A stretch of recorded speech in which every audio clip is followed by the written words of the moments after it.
Just when you thought the San Francisco 49ers had made it through an entire offseason without any contractual drama, we have some situations percolating right before the start of 49ers training camp. As we know, 49ers training camp dates were announced open to the public last week. And as we get prepared for veterans to report on July 22nd, we have news from Adam Schefter that Jauan Jennings is looking for a new contract. And if he does not get that new contract before training camp, he will request a trade.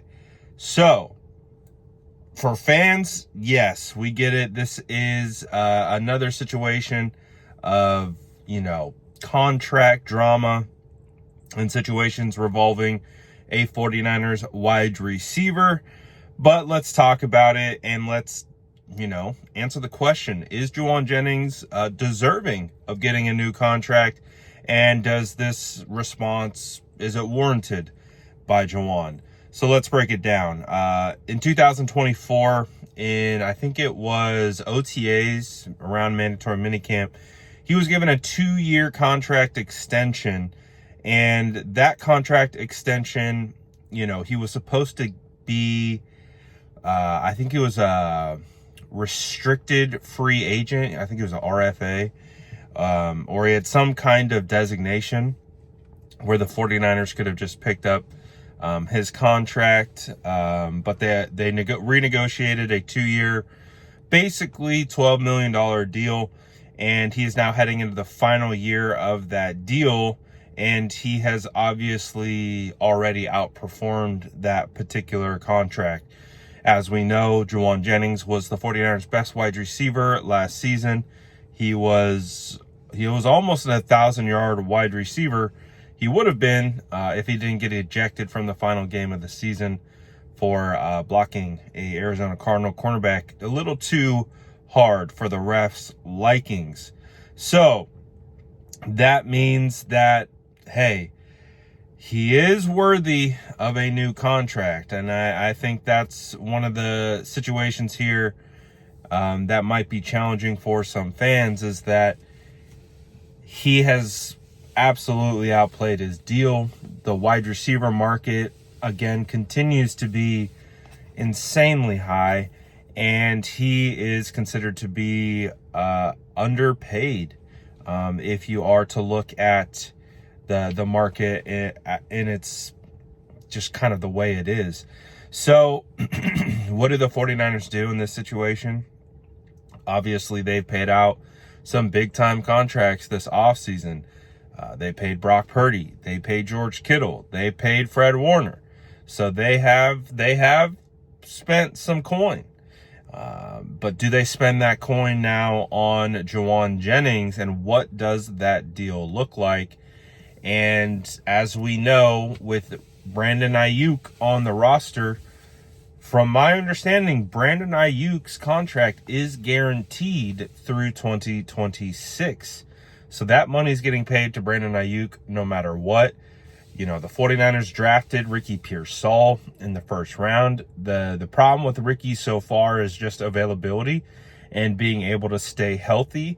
And obviously you take out the incident that, was out of his control. He missed all of training camp with a shoulder injury last year, missed all of preseason. And then this year he missed all of OTAs and mandatory minicamp. From my understanding, with a hamstring injury. And then, you've got Demarcus Robinson, who the 49ers signed from the Rams. He received, I think, 36 months probation for a DUI arrest that he was involved in previously this offseason. And, you look at Brandon Ayuk, there's no guarantee of when BA will be available to play with his reconstructed knee, and we don't know if he's going to be available for week 1 or if he's going to be placed on the PUP, which means he wouldn't be available until week 4 at the earliest. And then you look at the other wide receivers that the 49ers have. Obviously, you have Jordan Watkins, who the 49ers drafted in the 4th round. Jacob Cowling, who has a lot of promise, but just didn't get a lot of run last year as a 4th rounder. And they have a bunch of other guys, Isaiah Hodgins, among others. So they don't have the deepest wide receiver room currently right now. And then you have Jauan Jennings, who has been the most consistent piece so far in that current wide receiver room, who is now saying he needs to get paid or it's time to get traded. So this is a tough one, because I do think that Jauan Jennings has earned a payday. I do think that he deserves to be paid. I think for all the reasons that we just mentioned, continue to stack up for why he does deserve a new contract. But I think the real question is what does that contract look like? Is it, I don't know, $15 million per year? Is it north of $20 million per year? And then that's where I think the conversation becomes difficult with, paying Jauan. I believe he is heading into, he's 28. So he just turned 28 this year. So he's right there kind of in the prime of his career. So if the 49ers were to pay him, let's say a 3-year contract, they would still be able to get him in the prime, around, 29, 30, 31. I think it just becomes challenging of, how do they fit this contract in with all the other contracts that they've given out, including the one to Brandon Ayuk. So to me, that becomes the real dilemma. Not that Jauan Jennings isn't deserving of it or he is underpaid, in my opinion. So it's just how do the 49ers go about it? Obviously, without direct inner working knowledge of their current cap situation, it's hard for me to say from that particular standpoint. However, you look at it from an on-field standpoint, Jauan's probably your number one right now, heading in to this season. So I don't know. I mean, they've obviously done a good job of keeping this on the low and not, having it be an issue.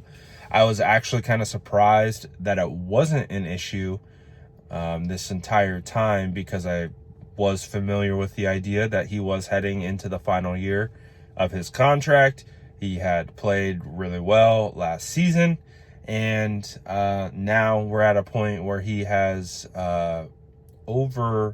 he's proved to be more valuable than his current contract would indicate. So what are the 49ers going to do with that? I'm not really sure.